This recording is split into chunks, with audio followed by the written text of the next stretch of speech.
speaking of things that actually are bad, oof, I should probably not have done that, but I'm gonna do it anyway. So anyway, Biden eyes GOP candidates for cabinet slots. This is Politico reporting this. I'm gonna read a little bit. You can read the full article if you'd like. This is a doozy. Joe Biden's transition team is vetting a handful of Republicans for potential cabinet positions, despite doubts it will win him new support from the right and the risk it will enrage the left. Oh yes, it will enrage the left, absolutely. Reaching across the aisle to pick senior members of his administration could shore up Biden's credentials as a unity candidate, a message he's made a cornerstone of his campaign.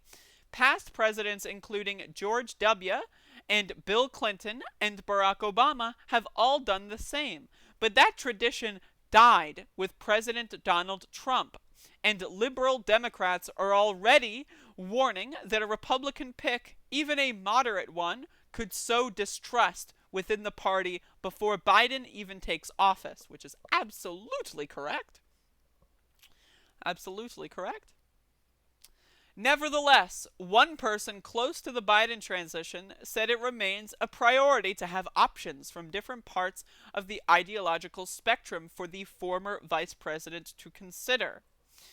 Among the names being floated for possible Biden cabinet posts are Meg Whitman, the CEO of Quibi and former CEO of eBay, former Ohio Governor John Kasich, both of whom spoke at August's Democratic National Convention, Massachusetts GOP Governor Charlie Baker, and former Senator Jeff Flake have also been mentioned, as has former Rep. Charlie Dent from Pennsylvania, who resigned from Congress in 2018 and became a lobbyist. Isn't that an interesting career choice?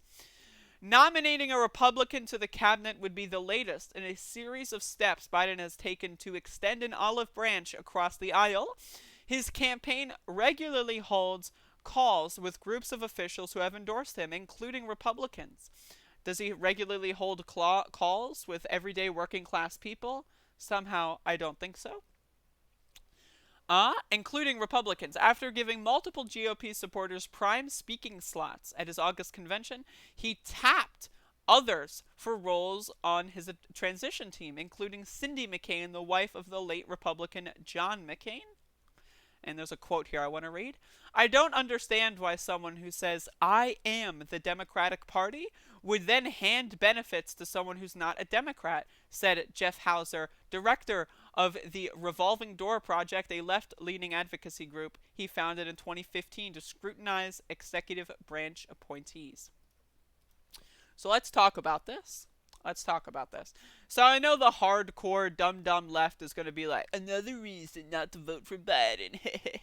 Because in their calculations, right, it's better to have an entire Republican cabinet than a cabinet with one or two Republicans, right? There's no such thing as incrementalism in their point of view, right? DACA program, fuck it, who cares about immigrants? Trans people in healthcare, fuck them, who cares, right? But let's actually talk about the strategic angle. Let's actually talk about this. The idea that we know this going in is extremely important, right? It's extremely important that we know this going in and we can combat this from the get-go. Now let's imagine a situation where Democrats take the Senate. And let's imagine a situation where, I don't know, we're able to get them not having a majority to confirm a Republican cabinet appointee. Possible, right? We should start strategizing for that. We should start getting that going, right? That would be great. Wouldn't that be great? Then again, Republicans would probably they would probably vote for that. You know, it's a far-fetched goal here, right? But there's so many other things you can do. Like if they're going to tap someone for something like transportation, if we're going to craft strategy and policy that we're going to present to the administration, let's present it in a way that does not necessitate the usage of certain departments, right? That is also another thing that we can do. One of the things that the Democrats love doing is they love being the opposition party, even when they're in charge. I mean, so do the Republicans. Look at Donald Trump saying the deep state is controlling his entire thing. I should get 4 and then 8 more years because my first term didn't count because the FBI, who I appointed the heads of, were I don't know, something. But, right, like, so they love it. They feed off of this. So they're setting themselves up for a situation where 3 years from now, oops, can't do it because of this person in the cabinet, right? And that is a huge problem. But, again, isn't it important to understand, what would you rather have? Betsy DeVos as Secretary of Education, right? Or someone like Charlie Baker as Secretary of Transportation or whatever, right? These affect real people's lives. And that's what you have to understand. Yes, incrementalism sucks. Yes, incrementalism is awful. Yes, we need to do more and more and more as much as possible. But does that mean that children should have to spend another 4 years watching PragerU videos in their classrooms? Does that mean that 1 in 920 black Americans who have died from coronavirus, does that mean that that number has to go to 1 in 820? Because Donald Trump surely isn't going to do anything about this. Joe Biden at least has said he's going to try to do something.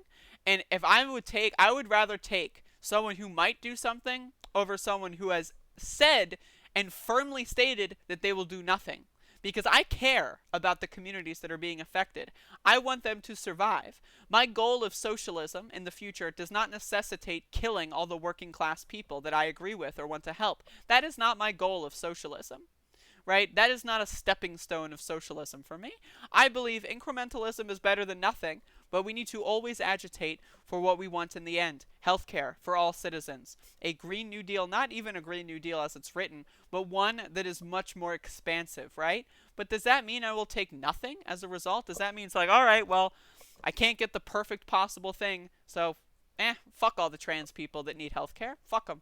They can all die. Fuck them, right? I'm going to vote for Howie Hawkins because I'm going to end the duopoly. I don't know. It's ridiculous. It's ridiculous. But again, this is my opinion. We need to know what Biden is going to do, and we need to be a part of the process.